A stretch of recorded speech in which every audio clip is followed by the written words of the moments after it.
and welcome to From Recovery to Remission. It's wonderful to be here with you this morning, and thank you for joining in. If you're here live, say good day, and if you're here for the replay, do a hashtag replay. Welcome to everyone from all around the world. I'm in Australia, Brisbane, Australia, and as you can see, the autumn weather in Brisbane is actually quite lovely. This morning, I'd like to talk with you about automatic thoughts and boundaries and how they impact our boundaries in the practical aspects of our lives. And when we go from there, how we can begin to see the layers of boundaries that we need to address. Because when we go and read about boundaries, actually I should have brought you the book in Boundaries. There's a book by Cloud and Townsend called Boundaries. And it is vital to understanding boundaries, because boundaries aren't about keeping other people out. All right, that's what it implies when we first hear about it. But boundaries are actually the way that we're able to relate to other people in a healthy manner. And it's an incredible understanding that you get. So if you haven't read the book Boundaries by Cloud and Townsend, grab it. It's vital. One of the mums that I recommended it to came and told me about how it was changing her relationship with her son, and it really is truly a very precious thing to know in our heart. Now, the automatic thoughts, well, let me tell you, it's been an interesting week with automatic thoughts. I mentioned earlier in the week in one of the online chats that we have that I'd walked into gym, and when I walk into gym I'm very focused on what I've got to do, and I have a order of things that I do, and all of a sudden I found my thoughts thinking about one of the guys, and I was like, this is not me, this is not who I am, where on earth did this come from? This is crazy. And I just went, oh, that was so automatic and random. Why on earth did that happen? And believe me when I say I am very happily single. This is a time in my life where I get to do and be who I want to be and devote my time to my moving really well from recovery to remission, but also I get to enjoy every part of the journey. Frustrated at times, yes, we all feel like we just wish that we'd move from recovery to remission. Would mind hurrying up a bit? Absolutely. But yesterday I had this amazing experience with automatic thoughts, and I went, wow, this is powerful when it comes to boundaries, how we need to recognize what's going on with our automatic thoughts. So let me grab the infographic for you, because it helps us, or our boundaries I've come to experience are really healthy. No, let me rephrase that. Boundaries can be maintained when we have order in our day-to-day life, and especially in recovery, the order is around what we can and can't do at this point in time. Now, I have come so far that now I have an order to my week, so it's not just the day, it's the week, just 1 week at a time, and I have that clearly mapped out.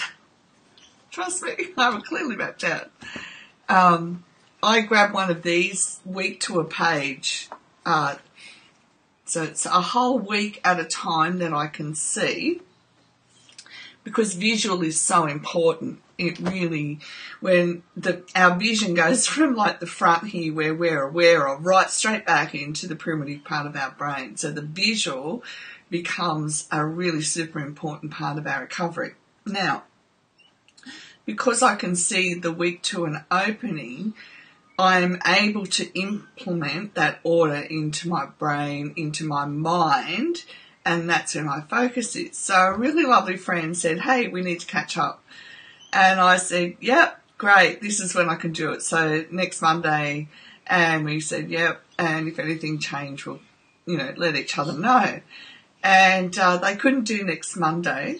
And so I'm going through my diary because I've got all the dates planned out, appointments, etc., that I need to have in place. And I said, look, I'm really sorry, I can't make it until 3 weeks' time on a Monday, because there's sometimes I can't do, if I'm busy on the Sunday, which is rare, but some Sundays I'm busy doing volunteer work. And she's like, yep, no, not a worry, etc., because I said to her, if I do it when I volunteered on a Sunday, I'm not there, I'm not my best person. I know that because I'm out in the public volunteering, my whole cognitive function has to work really, really hard to be fully present in that moment of time. So because I'm aware of this, I make sure that on Mondays I do things around the home that need to be doing before anything else. And if I make appointments, then I make sure, and appointments, I mean if I make time to catch up with friends or do something personal, then I make sure it's on a Monday, because normally that's when I'm really well rested from the weekend.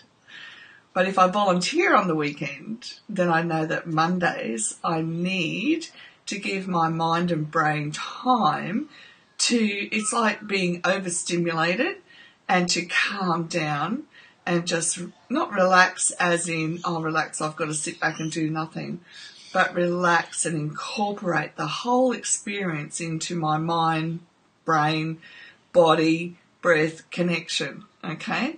So I said to her, okay, this is when I can do this.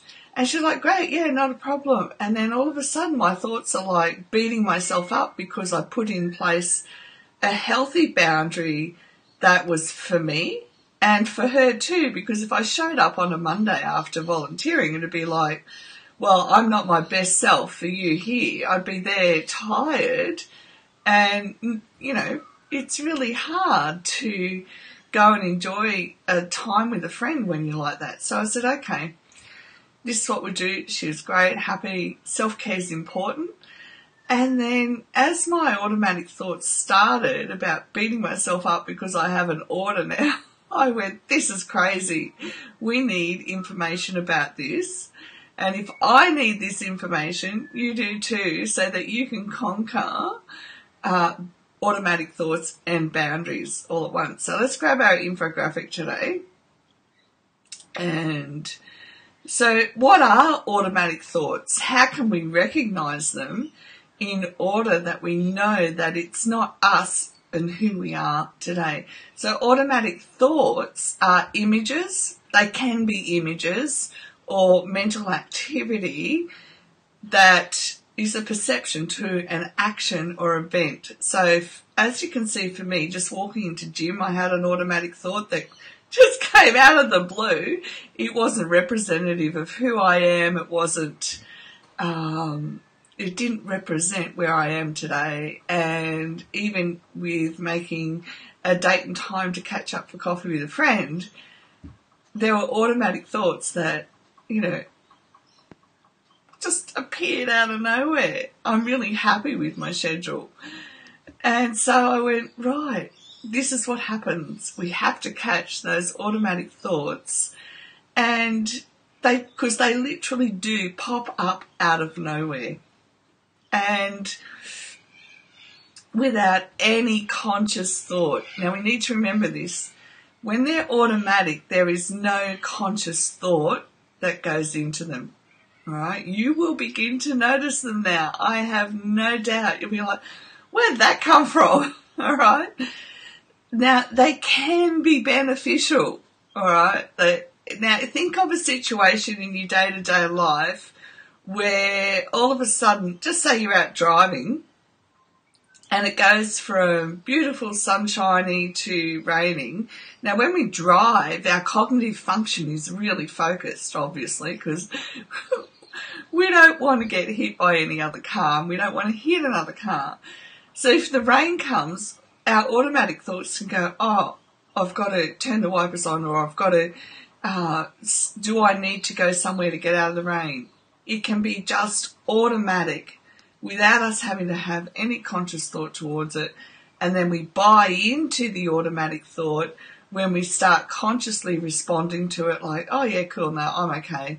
It's not that heavy, etc., etc. So put that concept into your day-to-day life when it comes to automatic thoughts, and then when you buy into them consciously.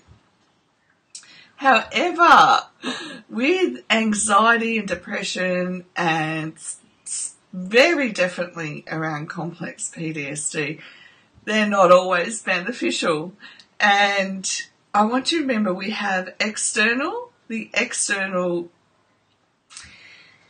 we have external perceptions that happen, and we have internal perceptions. So how we're processing life internally and how we're processing life with what's happening externally.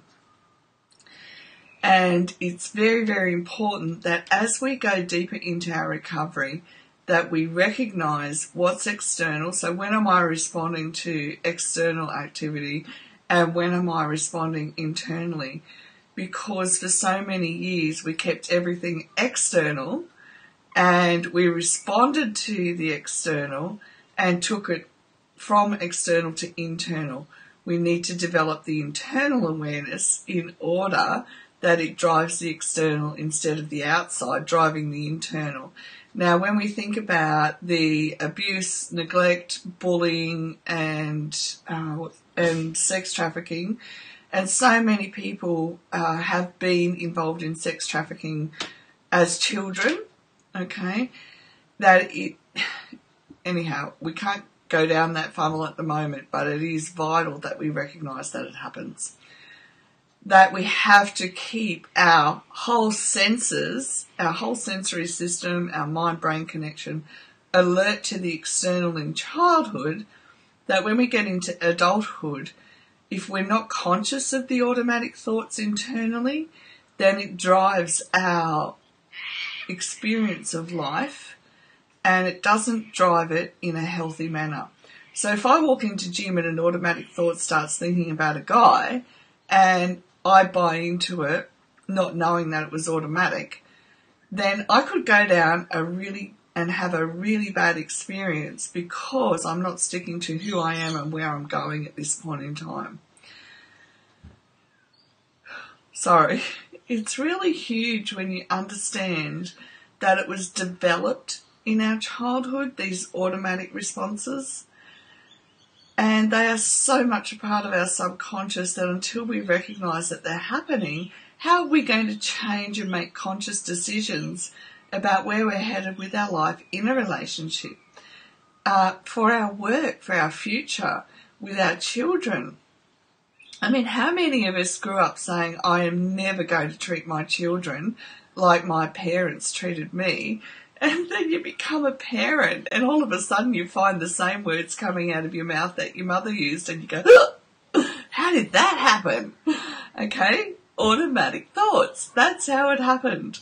So we want to grab a hold of them, and we want to say, no, that's not who I am, and I want to focus on where I'm going in my recovery, and I don't want my recovery railroaded. I want to move into remission.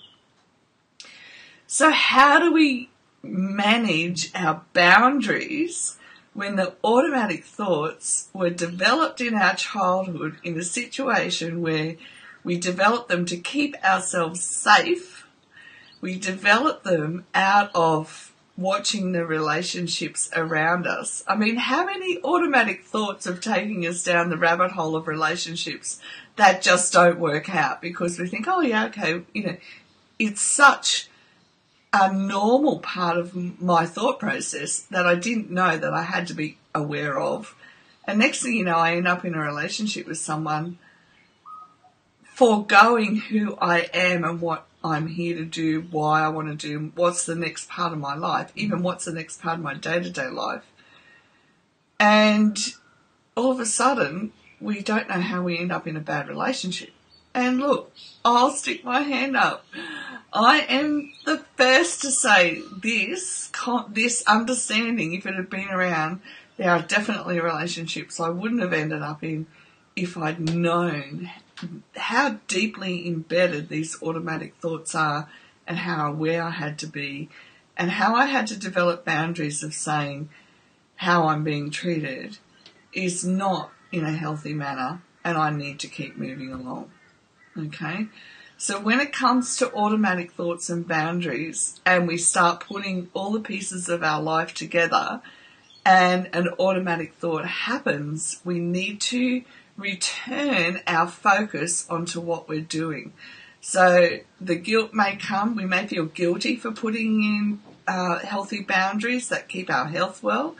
We may feel that, one of the automatic thoughts I had was I started blaming myself that I couldn't be there for somebody, when they needed me. And I'm like, that's just crazy.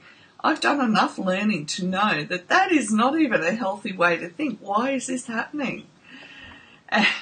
And so no blame, no shame, okay? We belong where we are in this moment of time and we need to focus on that. Remember, it comes down to putting our air mask on before we put our mask on our children.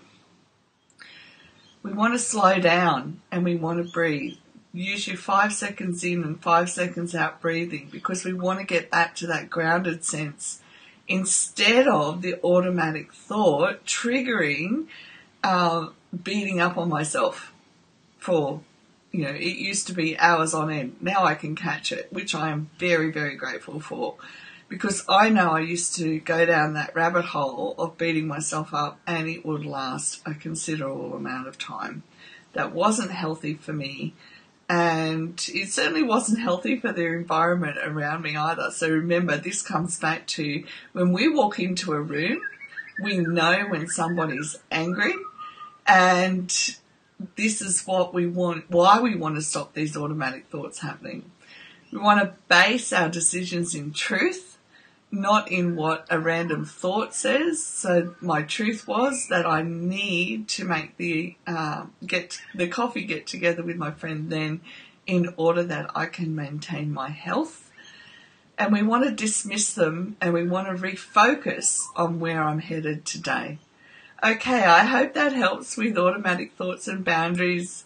Let me know how you go with it and let me know if you have any automatic thoughts and how you manage to deal with them and get on track. And look, they are so different for all of us and it's really good to be able to discuss them together. Have a wonderful, wonderful day if you're in the Southern Hemisphere, a gorgeous evening in the Northern, and I will catch you again with some more information tomorrow. Bye for now.